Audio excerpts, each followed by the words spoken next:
Texas, 80% of them, they don't care. They don't care. We have to care. That's what I'm saying. I'm just a normal guy from Texas, and I know all these generals and spooks and everybody, and they're all freaking out, and then the president doesn't even care. Yeah, well, you ought to be me. You ought to be me. You ought to have generals, active generals in the service right now calling me and saying, Nick, what are we going to do? What the hell am I supposed to say? What am I supposed to do? That's why we'll it's crazy. I mean, Napoleon and Hitler knew what they were doing, but still put themselves into wars that they lost. I'm looking at just a bunch of stumbling, weird, power-tripping, red carpet freaks who ought to just go be Hollywood producers if they want to be butt-kissed all day. They shouldn't be. I mean, why would they turn ISIS and Al-Qaeda loose to murder Christians, and then Obama blocks Christians getting into the U.S. 0.3% when Syria is 20% Christian? I mean, they really are out to get us. But then, if he's an evil mastermind that wants to kill Christians, why is he watching Sports Center? Right. Alex, and then we talk about it in earnest. You talk about it. I talk about it. Bless your heart, you get it worse than I do.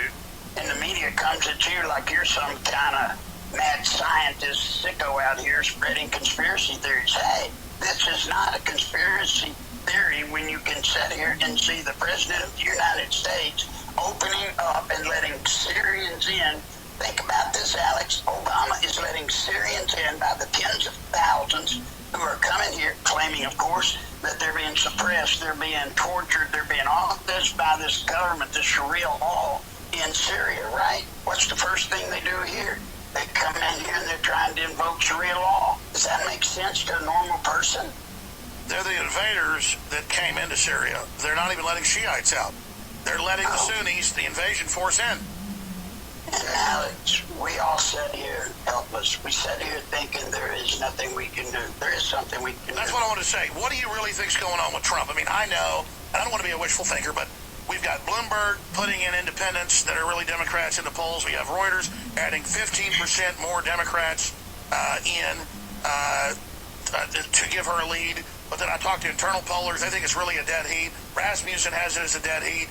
The battleground states, he's 5 to 10 points or more ahead. What do you really think's going on, and what do we do to get Trump in?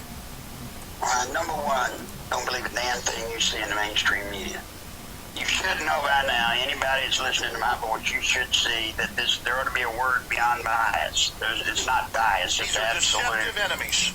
Yes, they're the enemy. Now, Trump has walked into what I told you he was going to walk into. Alex, you and I, we begged Trump to talk to me. Just please talk to me. We won't have to tell anybody. Just talk to me. I can help you with the Clintons because you're not going to be running against a bunch of 16 Republicans in a primary. You're going to be running against the Clinton machine and the media.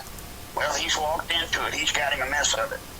He has got to stay the course. Now, we have to do the only thing that we can do as Americans. You know what that is, Alex? Where we should have been all along, states' rights.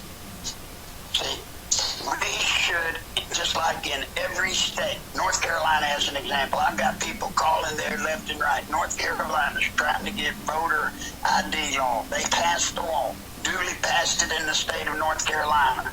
What happens? It goes through everything. Then it goes to federal court. The Black Robe Mob goes to federal court, they shut it down.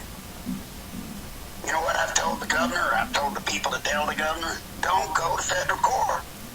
Refuse to go. They have no standing when a state passes a law. Now, Alex, think about it. Why on earth would the Democrats be hell-bent? And that's where Trump's got to help us.